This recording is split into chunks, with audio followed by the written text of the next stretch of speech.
सोचिए, दुनिया की तेल सप्लाई का सबसे बड़ा रास्ता, जहां से प्रतिदिन करोड़ों बैरल तेल का ट्रांसपोर्टेशन होता है, और वो रास्ता अचानक बंद हो जाए तो क्या होगा। आज पूरी दुनिया जिस जगह से डर रही है, उस जगह का नाम है हॉर्मुज जल डमरूमध्य या हॉर्मुज स्ट्रेट।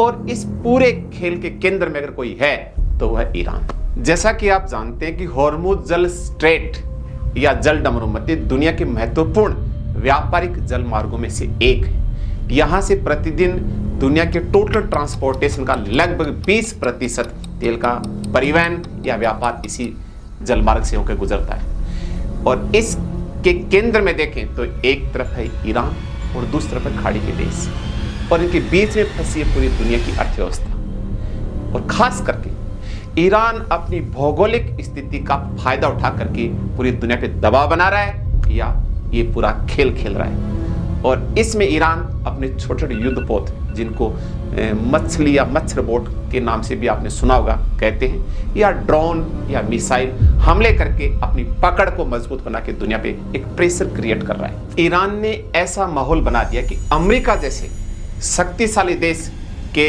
युद्धपोत भी इस हॉर्मुज स्ट्रेट को पार करने से बच रहे हैं या डर रहे हैं। अब अगर हम बात करें अमेरिका वर्सेज ईरान क्लेश की, तो रिसेंट वर्ल्ड मीडिया रिपोर्ट्स के अनुसार अमेरिका ने दावा किया है कि उसके 3 डिस्ट्रॉयर जो है हॉर्मुज को क्रॉस फायर के बीच सफलतापूर्वक उसको पार किया है, और ईरानी ड्रोन मिसाइल को उसने मार गिराया है। लेकिन सवाल ये उठता है कि अमेरिका जैसा शक्तिशाली देश अगर डर रहा है तो फिर पूरी दुनिया के लिए तो डरना स्वाभाविक है।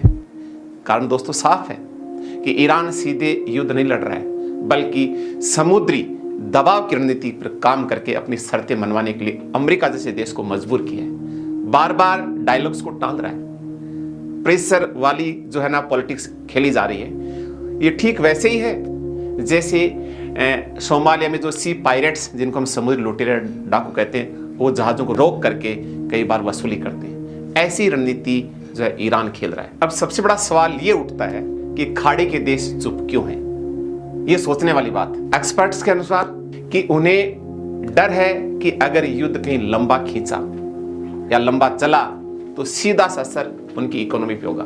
तो इसका उत्तर ये है कि सबसे पहले अगर देखें खाड़ी देशों का, तो उनका सीधा सा है कि उनका व्यापार और तेल निर्यात प्रभावित होगा। दूसरी तरफ उन्हें यह भी डर सता रहा है कि अमेरिका जैसा शक्तिशाली देश, जिसकी सैन्य शक्ति जो अब तक उनके साथ थी, वो क्या इस समुद्री मार्ग को सुरक्षित रख पाएगी, जैसा लगातार वो धमकी दे रहा है, उनको डरा रहा है। इसलिए ज्यादातर खाड़ी देश खुल करके बोलने से बच रहे हैं। अब अगर इस खेल में बात करें पाकिस्तान की, तो पाकिस्तान लगातार अमेरिका और ईरान के बीच में मीडिएटर बनने की कोशिश कर रहा है, किसी तरह से युद्ध समाप्त करवाने के लिए। और इस कोशिश में हम जानते हैं कि दोनों देशों के साथ लगातार वो कीप इन टच, एक अच्छे संबंध हैं, नो डाउट, इसमें कोई खास नहीं है।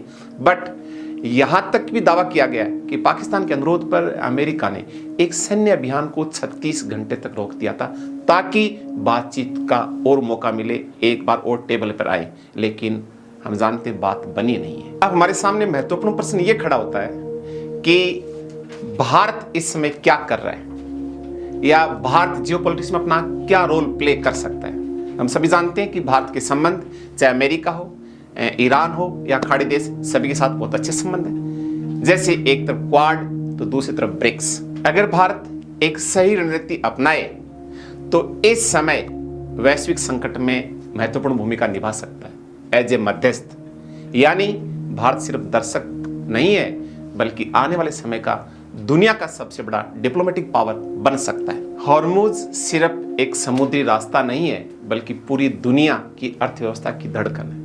और इस समय इस धड़कन पे सबसे मजबूत पकड़ ईरान की दिखाई दे रही है। बताइए कि क्या दुनिया इस संकट से बाहर निकल पाएगी, और क्या भारत बनेगा नया वैश्विक मध्यस्थ या डिप्लोमेटिक मीडिएटर? इसी का उत्तर आप कमेंट सेक्शन में जरूर बताइएगा। और खास करके जो सिविल की तैयारी करने वाले एस्पायरेंट है, उनसे मैं एक प्रश्न पूछना चाहूंगा। 50 शब्दों में इसका उत्तर जरूर आप कमेंट सेक्शन में दें। क्वेश्चन ये है कि ईरान अमेरिकी तनाव का भारत की अर्थव्यवस्था और तेल आयात पर क्या प्रभाव पड़ सकता है? इसका उत्तर जरूर बताइए comment section. Okay, thank you.